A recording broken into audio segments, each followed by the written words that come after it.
Righty, thanks so much, John. And we are off and away with our recording. So now you did AP, IB, or A levels. Hopefully that is true. That is the whole content of this session, just as John said. So potentially, if that is not true of you, feel free to connect with one of our support staff just to make sure that you're at the right spot, or let's talk another time. Happy to help if you have different types of credits or something like transfer credits. So you have one of these three. What happens next? All right, let's talk about it.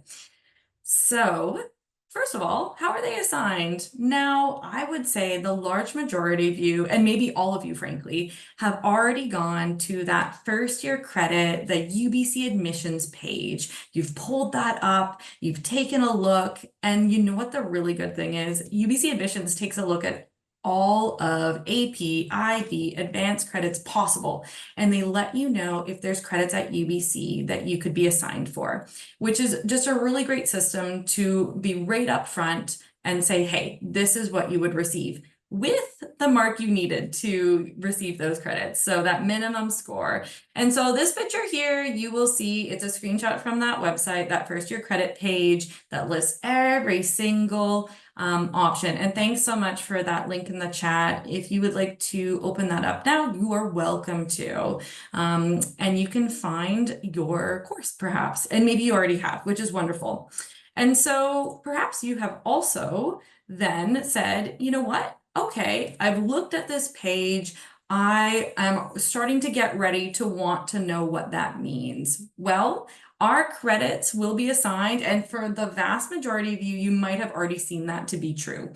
So our AP credits and our IB credits have been already being assigned since kind of, I would say even the beginning of July. I know they were coming in, sneaking in, as well as all the way here to mid-August.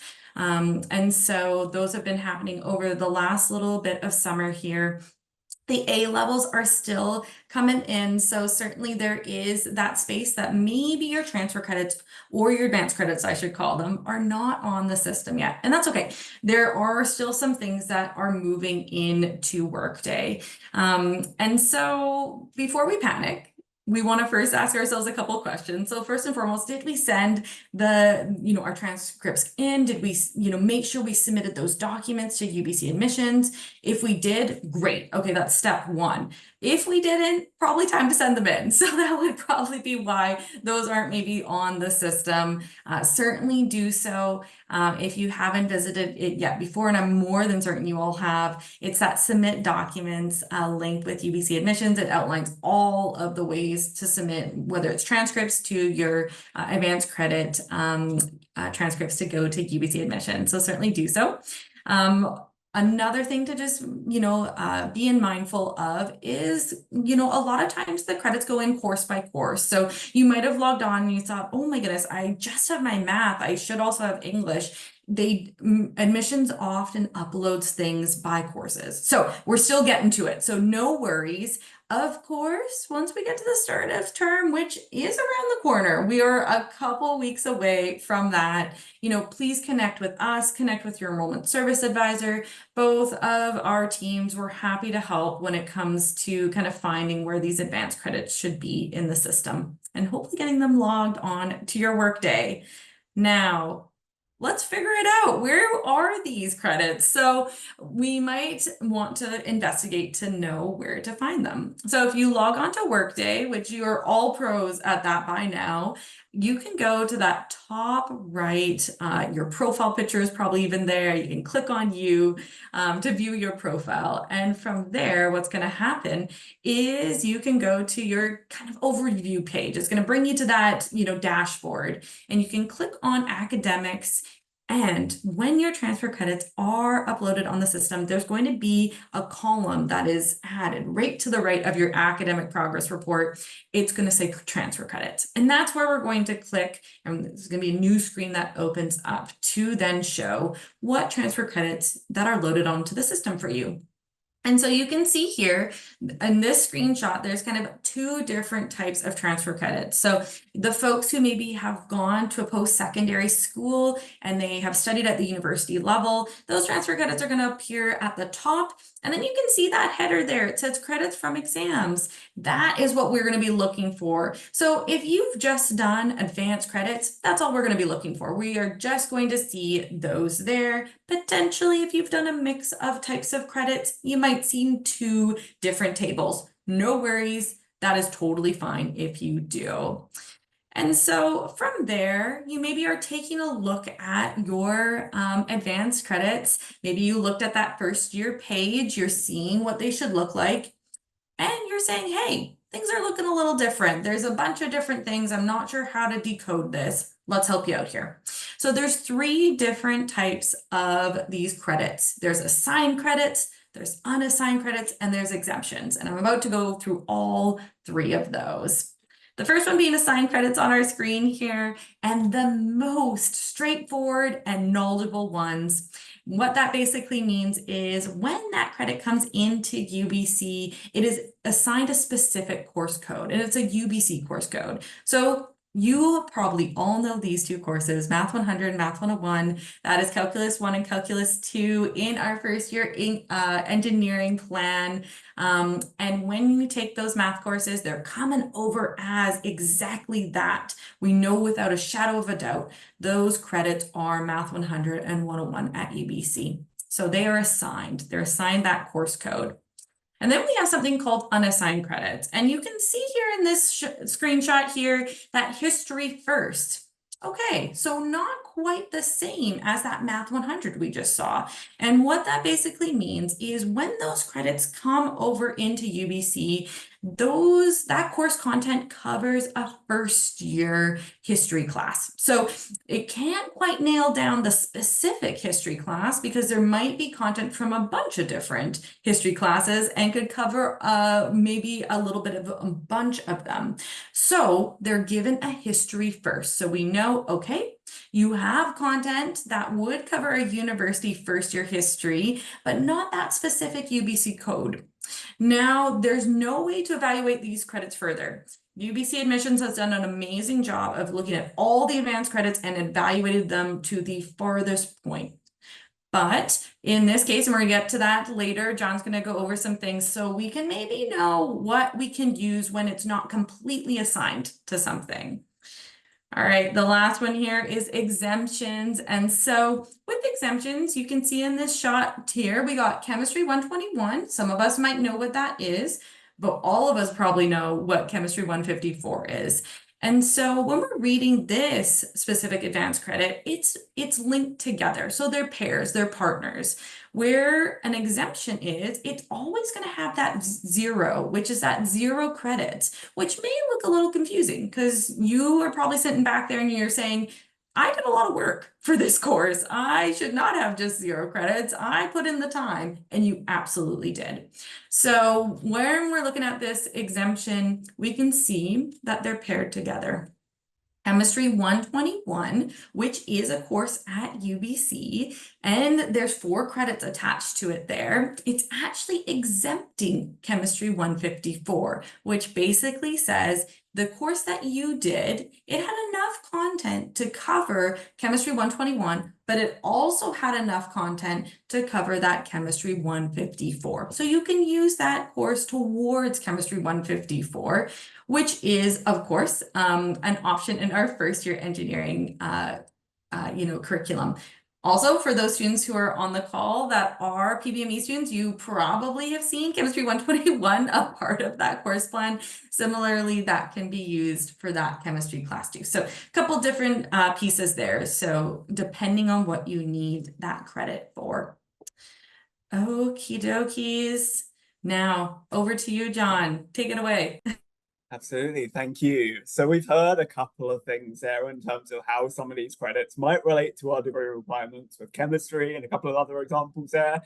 But how do we know which ones we've got are actually going to meet engineering degree requirements? Well, the handy thing is we have prepared this here on this page, and we're also going to talk through how you can find some of this information yourself as well.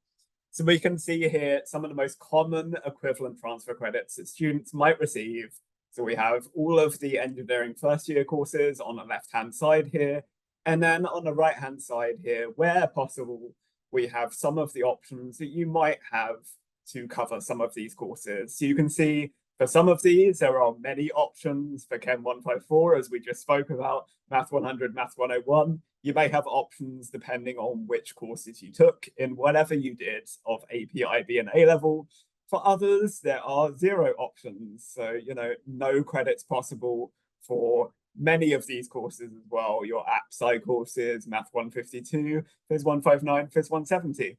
And some others, and I want to specifically point out here, Phys 157 and 158, only super specific options are available here to cover this credit. So only if you did very specific AP courses might you consider covering this credit with your advanced credits. And you can see here the final option on the list as well, your humanities elective. There are many, many, many options. So this is one where we might want to look into a little bit more for sure whether this credit is covering and what's happening here. So another great little thing to look at here is on our advanced credit website. And again, you will get a link to this as part of the slides we'll send you.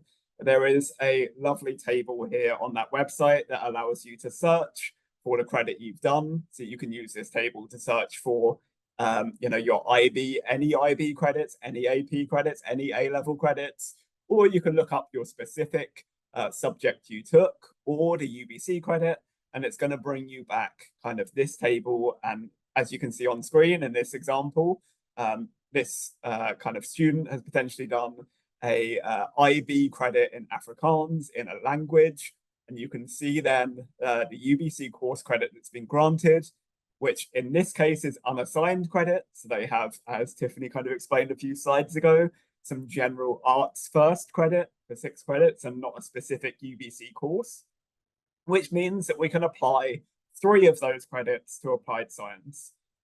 So it kind of details you in this table everything you need to consider. And I'm briefly going to talk about why that's 6 credits and only 3 applies to applied science.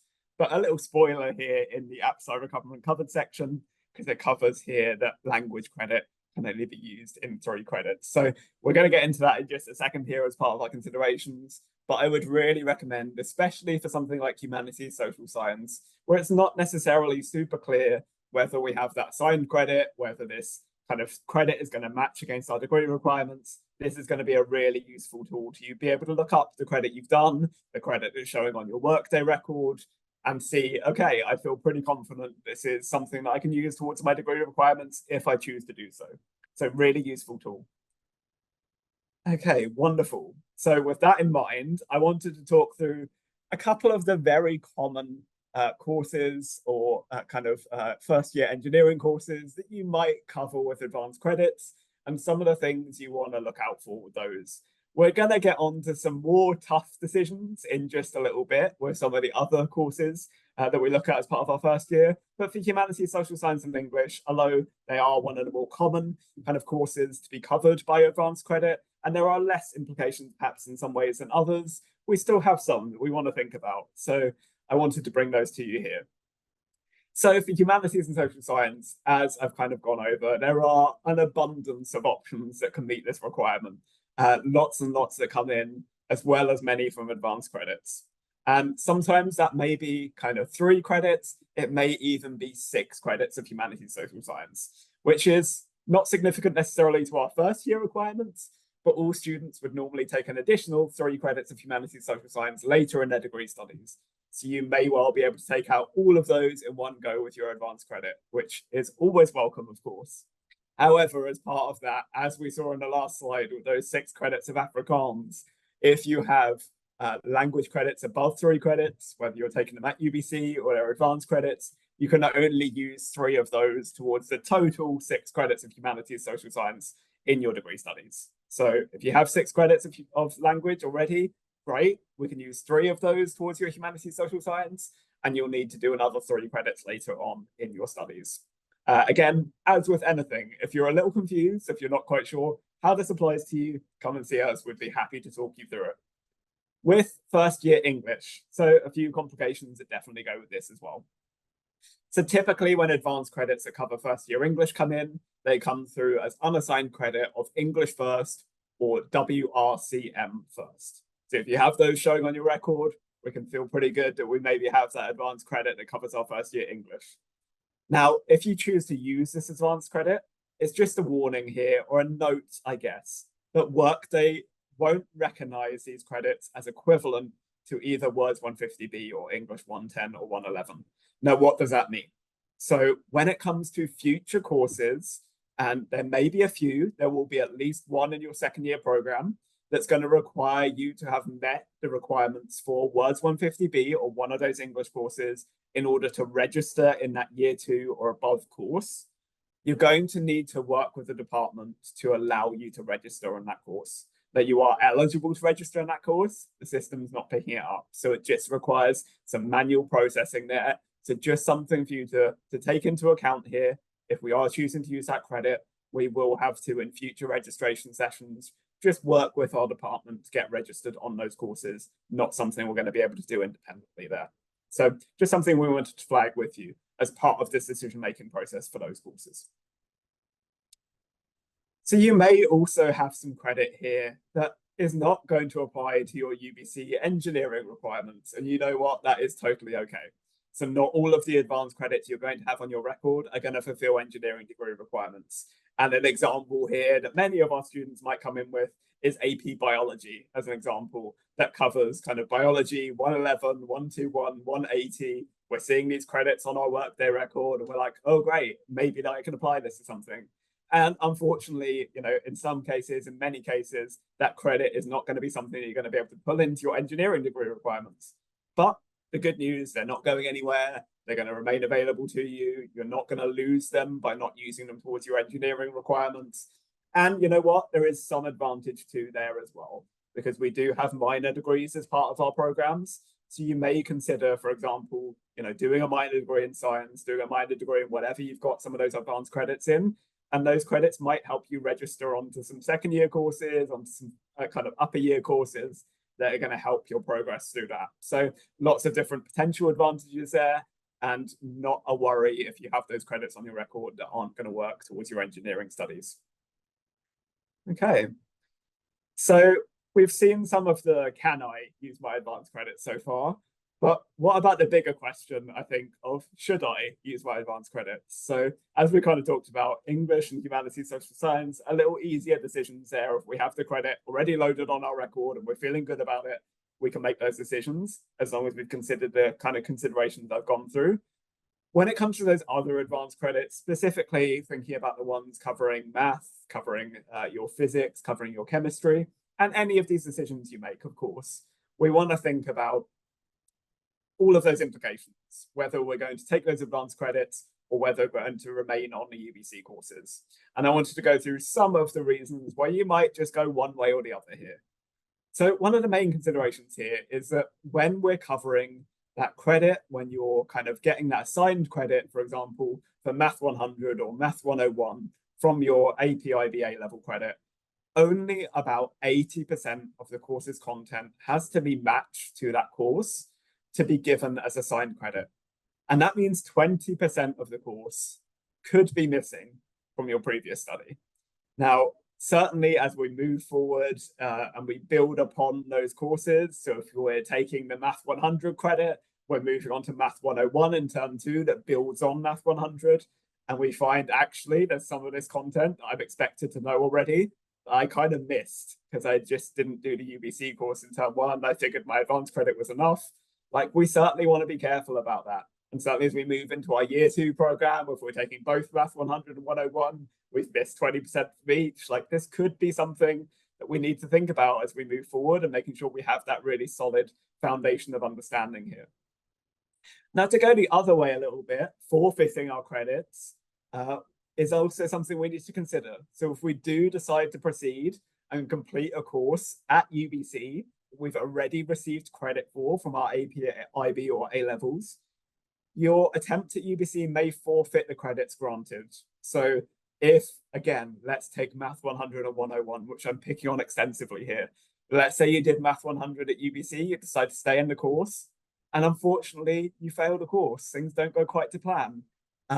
It can be difficult. You may then forfeit the credits from your AP, IB, or A level by taking that UBC course, which means we now have to do Math 100 again, or we need to look at our other options here and meet with advising. So this can be a tough situation.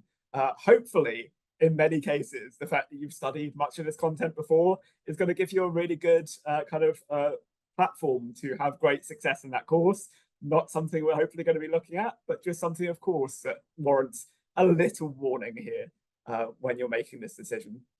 The final thing that I want to raise on this slide, and we're going to get into a few more considerations after this, but engineering program placement, which many of you may already be working towards or thinking about. And if you're not already, it's probably going to be a consideration as you move forward through the coming months. A big part of our first year and the end of our first year program, moving into specializations. Now, there are a few considerations here when it comes to program placement. So the average for your placement is calculated on the courses that you have attempted at UBC in the winter session in this coming year. Okay, so advanced credits or the grades for advanced credits are not going to be used in your average calculation, but the credits overall will count towards the required credits to qualify for placement. So essentially, as we've covered, kind of most students will do all of their first year program at UBC, 37 credits. What you need to do to move forward into second year is complete at least 27 of those credits. So the 27 credit requirement will include your advanced credits, but the average used for your program placement selection will not include those advanced credit grades. So if you loved your math, your calc sessions back at your high school, and you feel like Math 100 and 101 are going to be some of the strongest subjects you have at UBC, maybe a consideration here that we want to include those in our average for the year. So something to keep in mind and to keep in balance here.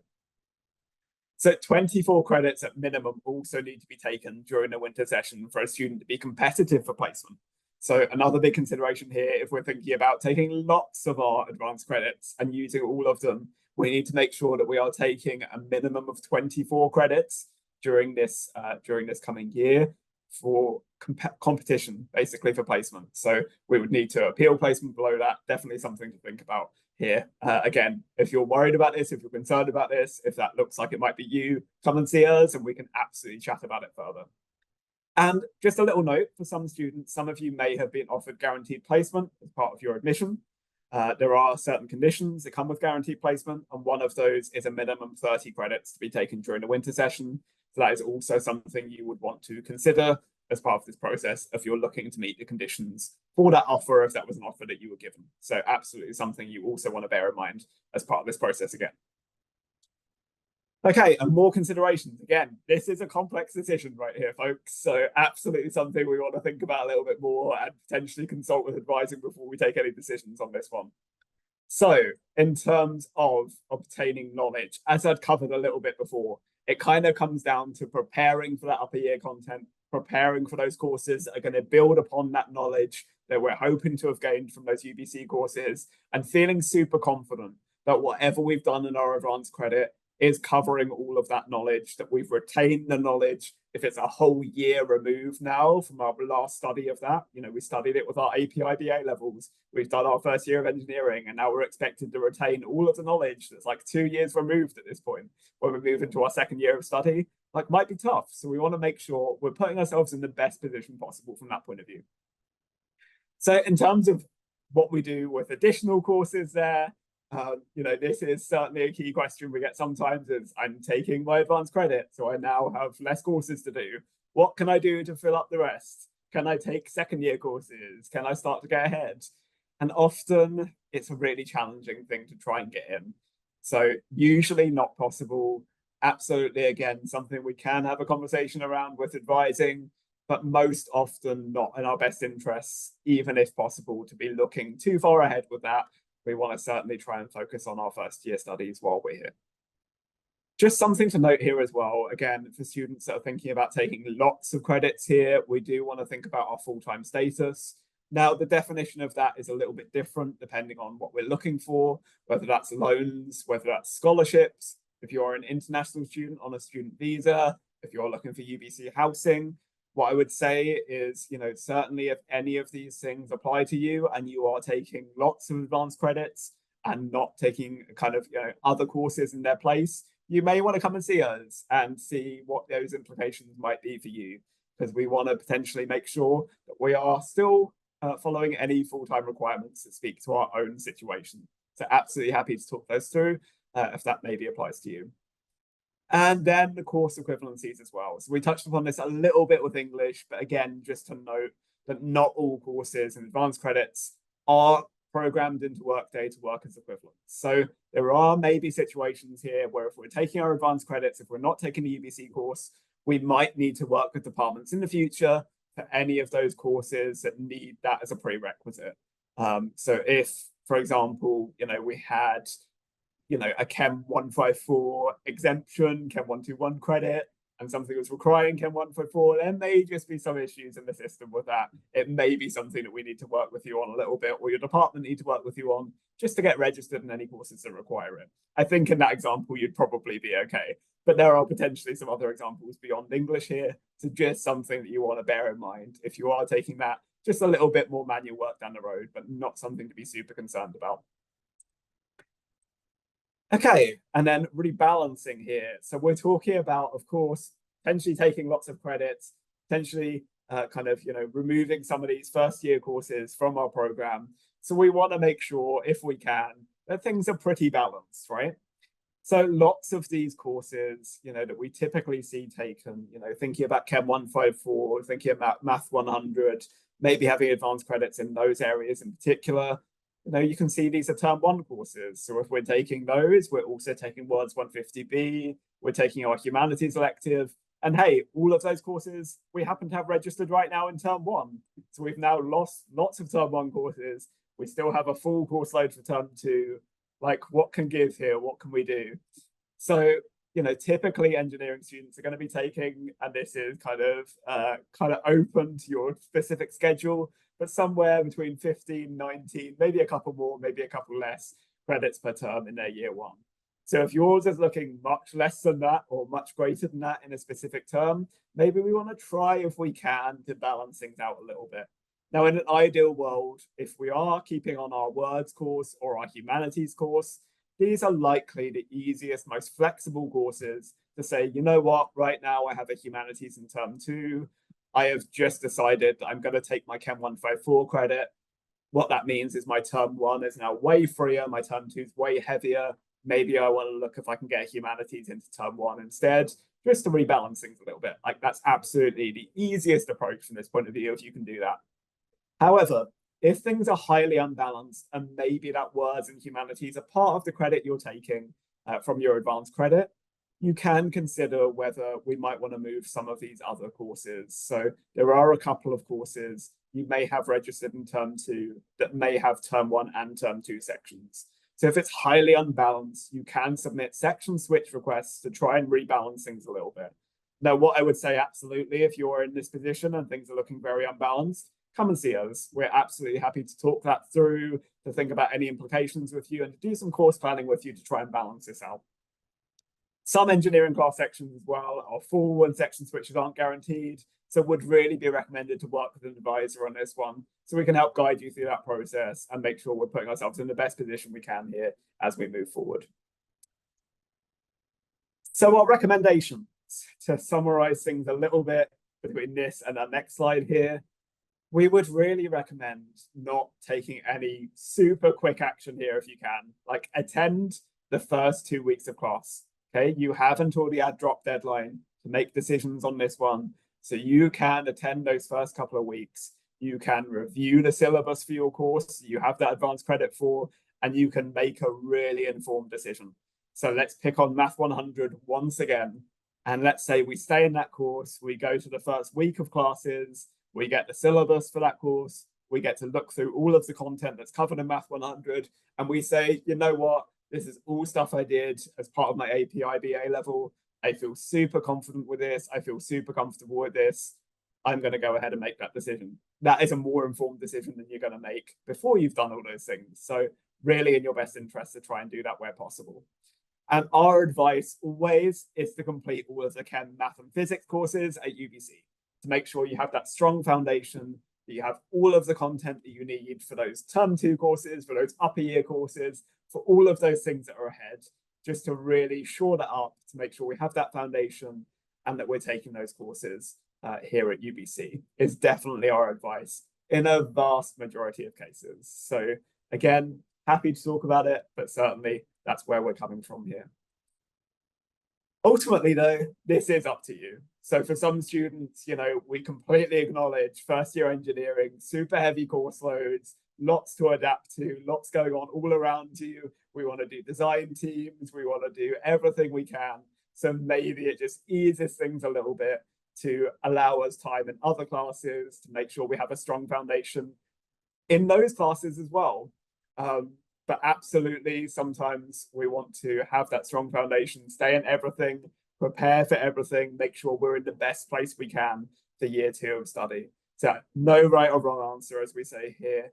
Fundamentally comes down to your own preferences, your time management, how you're feeling about everything right now, whether this is feeling a little overwhelming, super fair if it is, or whether you're super prepared and you're ready to go and you have your planner and you're good. Like, this is absolutely something that you want to consider on a very personal level. But just to reiterate again, before you make any final decisions on this, especially with those math, chem, and phys courses, we'd really recommend you come and speak to us and make sure that we have everything in line, we've considered everything, and that we're in the best position we can with that informed knowledge moving forward. Okay, and with that, I'm going to pass you back over to Tiffany. Thanks so much, John, and thank you for leading us through just so much, so many considerations, things to really think about, and to set ourselves up for just such a strong foundation in our first year engineering, which, as we so know, that strong foundation is so important to build on top. So with that, though, we've gone through those considerations, we've really thought about it. Maybe we know now, maybe we are waiting a little bit of time to, attend those classes, look at the syllabus, make an informed decision.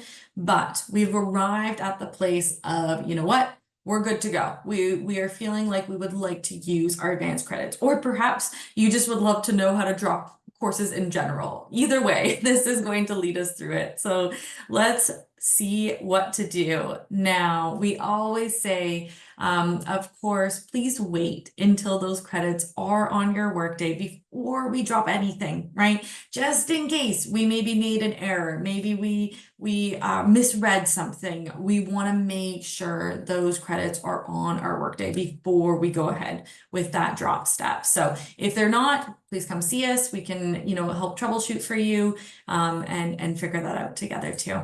But with that, okay, they're on your workday. You've done that check. We've talked about that beginning of our presentation, how to look for our credits, and they're there. So we're going to go once again. We're already on workday, maybe, or if not, we're going to relaunch that. We're going to go under that, your top apps there. We go to the academics. We then are going to click on registration and courses. And, for many of you, you maybe are doing this because you're looking for other course sections. Maybe you're looking at your class list. Maybe you're looking at your schedule. But regardless, we're going to go to that view my courses. And then we're going to go to my enrolled courses tab. And maybe right now you've been going there quite a bit, right? Because you want to see what courses you're taking for this next winter session. Now, I do find this place here is there is that scroll on the bottom. We're going to scroll all the way to the right. It is kind of hidden when you have that page launch. That drop button often is kind of, hidden, but we do have that scroll at the bottom to just get us all the way to the right, and then it appears, that drop button. And so when we are ready, you can see that screenshot kind of down there. We're going to click on that drop. We're going to then have that other screen pop up, and we get another moment to say yes. We're going to confirm it and then hit the OK button. So when you hit drop, it isn't all of a sudden gone. We do have a moment to say yes again, just in case, sometimes things happen and we click things that we maybe don't mean to. So there's always another screen that pops up there. So as John mentioned, the add drop deadline, perhaps that's maybe a new term for you this year. How long do I have to decide if I want to drop courses? Now, the add drop deadline is a period of time, both in term 1 and in term 2, and for those folks who are taking classes that are term 1 and 2 class. So it goes from September all the way to April. There's 3 different dates here, and this means that we get to be enrolled in those classes and be, by the end of the day. So this is always 11:59 when we're in Vancouver, of course, that Pacific time, that we have to drop courses in that term. So coming up here in September, we have term 1, of course. September 16th is the add drop deadline where we can take classes. All we would, of course, the ones we're registered in. Maybe we're doing the 2-week period of time, just making sure we're feeling good about the content, and we're able to drop that course up until September 16th at 11:59 and get our full money back. So that full refund. So it is that period of time it's a good trial period to try and figure things out. Same happens with, as I just mentioned, those full year courses as well as term 2. Term 2, we are well in advance, right? We got lots of time to figure out term 2 right now. And so that's another way to give us a little bit of time to maybe make an informed and thoughtful decision. Now, I also saw this in the chat already here too. So this is a great question. And you have asked, I dropped my UBC course, but my advanced credits don't, it isn't automatically appearing on my APR, also known as Academic Progress Report. Some of you maybe clicked that tab, which was right beside the transfer credit button there, and seen all of the courses you are meant to take in first year at this moment. So first and foremost, you're welcome to come see us. We're always here to help you out. We want to make sure that everything you thought to be true is correct, right? So you're welcome to, of course, chat with us too. Maybe you've already chatted with us and you know that that course should cover this requirement. As kind of an overarching thing, we at EAS are going to be, reviewing all of our Bachelor of Applied Science students' academic progress reports throughout this fall. So we're going to be looking at things, we're going to be making those updates. If for some reason you've dropped your course and that other advanced credit is not, covering that requirement as you thought, EAS has confirmed that is true, we're going to make that update shortly. So no worries, there might be a little bit of time that we are still working behind the scenes to make sure that progress report looks just perfect for you. And so of course, no worries, we're going to work on it for you. But as we have here, we're always happy to confirm to make sure things are in order. And with that, it has taken us to our wonderful question and answer period here. So thanks so much for hanging in there. Lots of content, lots of things to think about here this evening or whatever time it is for you joining us. And so with that, we're going to start getting into John and I some questions. A big thanks to Jessica and Sarah, who have already been doing an amazing job. Thank you for answering so many questions already. And we have some more, of course, to answer here too right now. You are more than welcome. If you've been kind of sitting back and listening to all of this, perfect. We're happy to answer more questions. So feel free to use that Q&A function at the bottom there to ask those questions. We're going to get to them, as many as we can here in the next 15 minutes. And you're welcome to do so right now. But to kick this off, I would love to start us off with Russell here. So Russell, thank you so much for bringing in this question.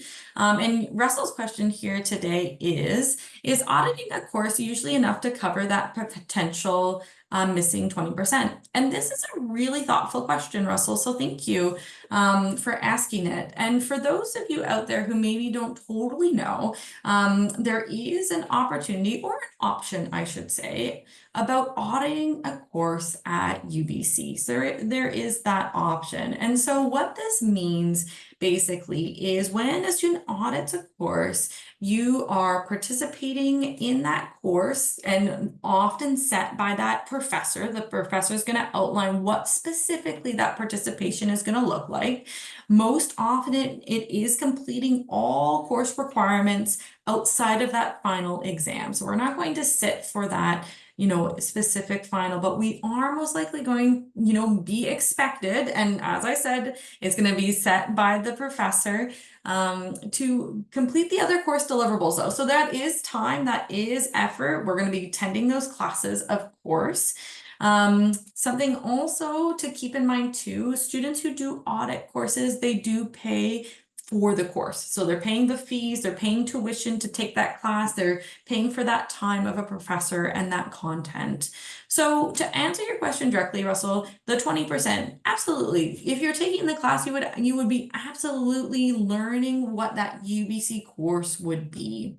Now, something to really take in mind here, though, is of course, we're learning the course, but there's a lot of other options when it comes to courses, something being the final exam. So each course is different here at UBC, but quite often we can see certain final exams weighted 40% or 50% of marks. And sometimes it's a good idea when we're taking a class to be able to test that knowledge we have learned at a final exam time. So of course, auditing a class could be an option for you. You would need to have that professor's okay on board. They don't have to give that for every student asking. So that is maybe something to look into. But it's also something really interesting to consider when we're taking a class, how we're being tested, and how on a day we are able to deliver on the content knowledge we have. So, but thank you so much for asking that question. I don't know, John, if you have any other insights you would want to share into that at all, but and you're welcome to if you want or not. But I thought that was a really interesting question, so thank you for asking that.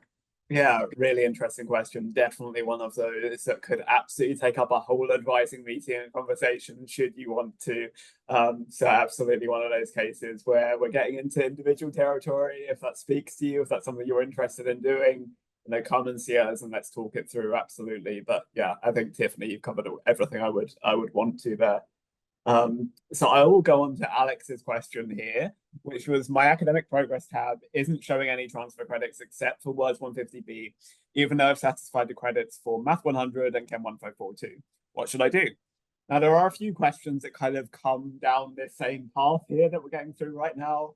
And I think this is really important and really key here. So, as we've kind of said here in our slides, our academic progress tab might not reflect everything we've done right now. It might not show all of our credits automatically pulling in against these requirements. And certainly if we're dropping those UBC courses, we might not see that automatic transfer of that advanced credit covering our UBC course.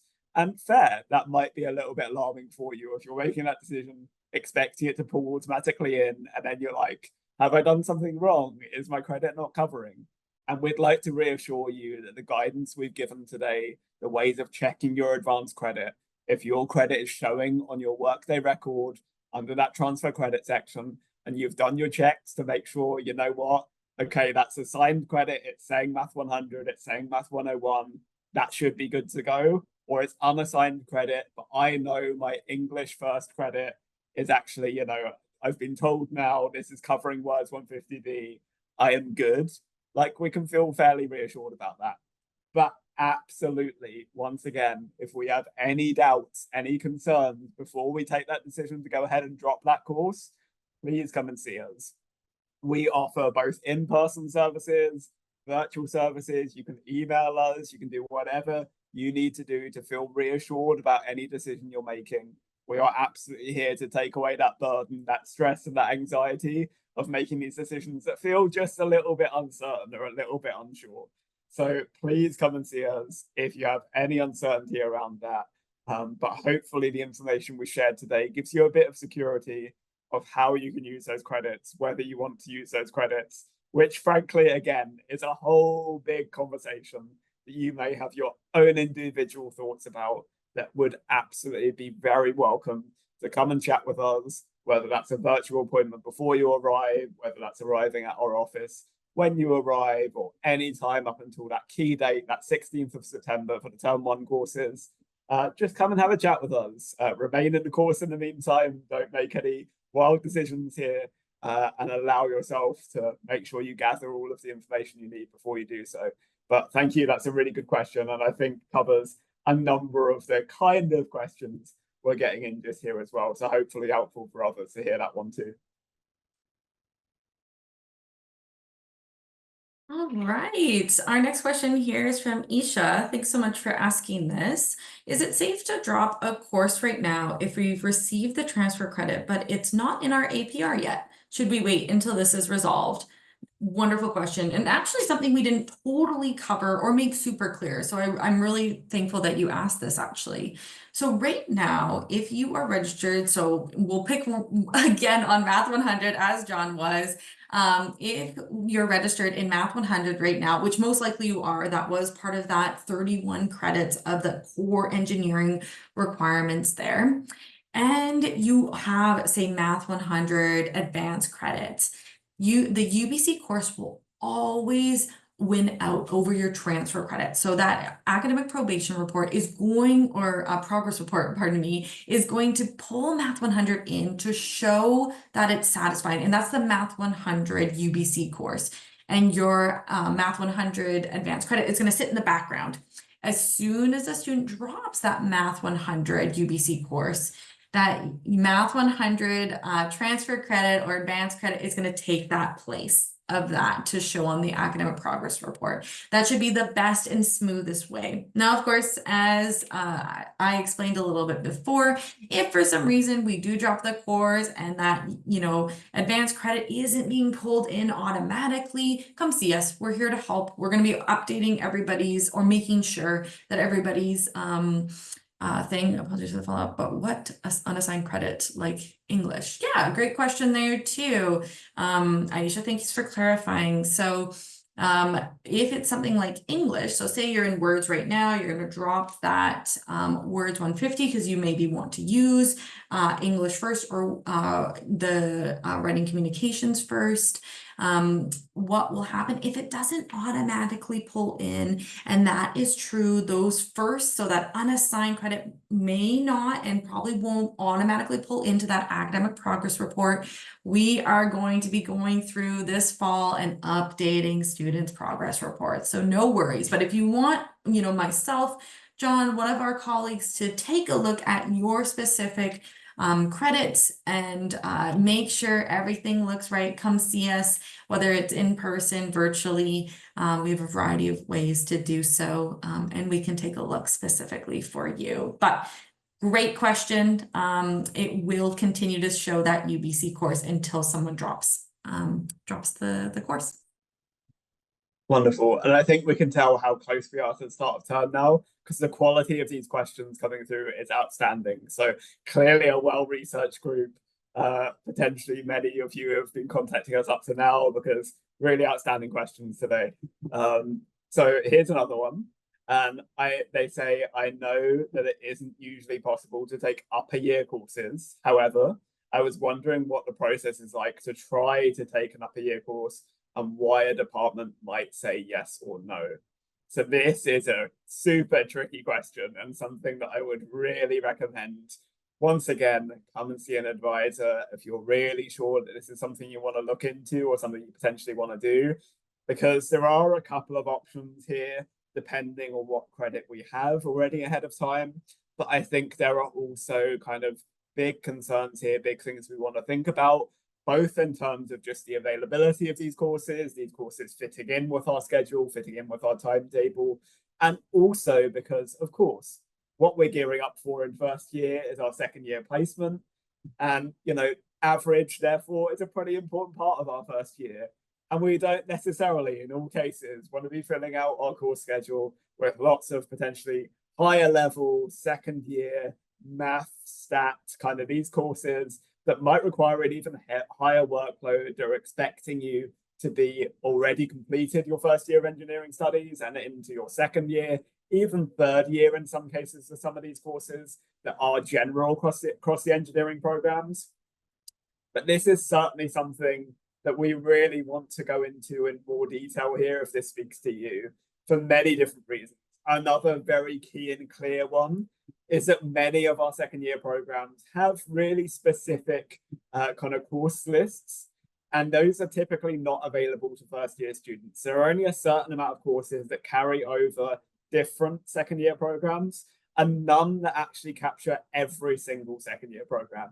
So there is also a risk of taking one of those courses and then deciding or kind of being competitive for a specific specialization for year two and finding out, oh no, the course I took in my first year, trying to get ahead on, actually doesn't count towards the requirements of my program that I'm placed in.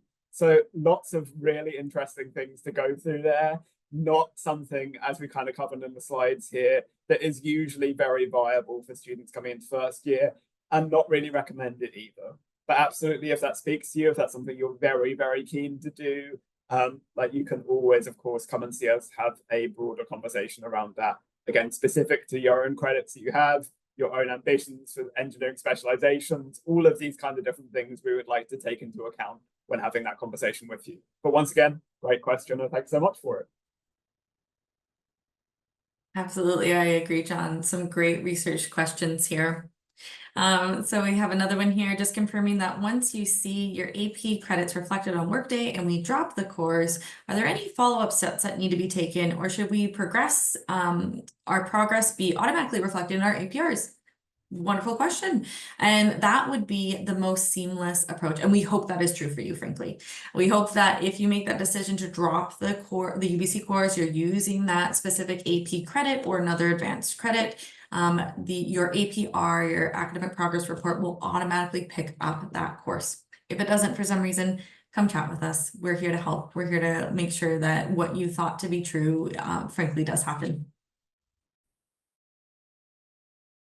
Wonderful. And a really good question from Russell here as well is, does PBME count as guaranteed placement?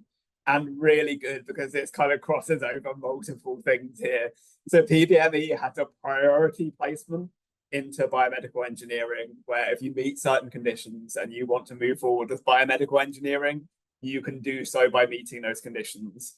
Now, there is a possibility here that you may have also been given an offer for guaranteed placement, which is different conditions and kind of applies to more specializations, more programs. Should you decide that, you know what, I've done PBME, but maybe I don't want to move forward as a biomedical engineer, like absolutely fair. There are some different considerations here, and this is going to depend on your own kind of interests, your own specifics, whether you have been given that offer or kind of where we are. But certainly for PBME students, especially if you're moving forward with biomedical engineering or your intention is to do so, the priority placement is certainly something that's available to you. And those conditions, should you meet them, would kind of guarantee you placement in biomedical engineering.